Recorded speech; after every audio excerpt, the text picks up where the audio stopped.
بسم اللہ الرحمن الرحیم۔ السلام علیکم۔ دربار رسالت کا یادگار واقعہ۔ حضرت علی کرم اللہ وجہ سے مروی ہے کہ رسول صلی اللہ علیہ وآلہ وسلم کے پاس غلام آئے تو انہوں نے حضرت فاطمہ رضی اللہ تعالیٰ عنہا سے کہا، اپنے ابا جی حضور کے پاس جا کر ایک خادم مانگ لو جس سے تم کام کی مشقت سے بچ جاؤ۔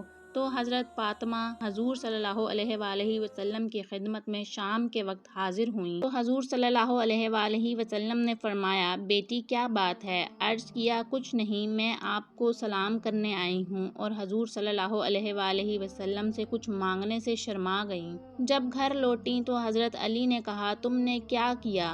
فرمایا، میں نے کچھ نہیں مانگا اور مجھے حیا آ گئی۔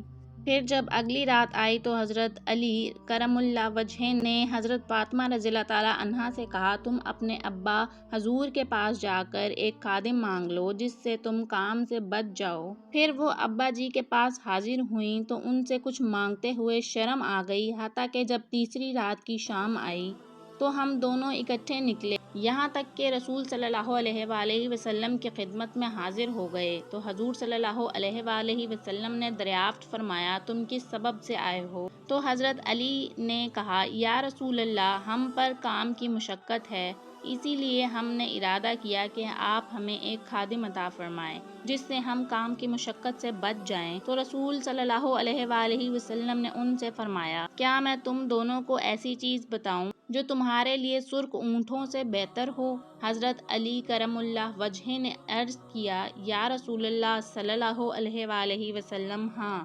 فرمایا، تکبیرات، تسبیحات اور تحمیدات 100 مرتبہ جب تم سونے لگو تو تم رات 1000 نیکیوں پر گزارو گے، اور اسی طرح صبح کے وقت کرو تو تم 1000 نیکیوں پر اٹھو گے۔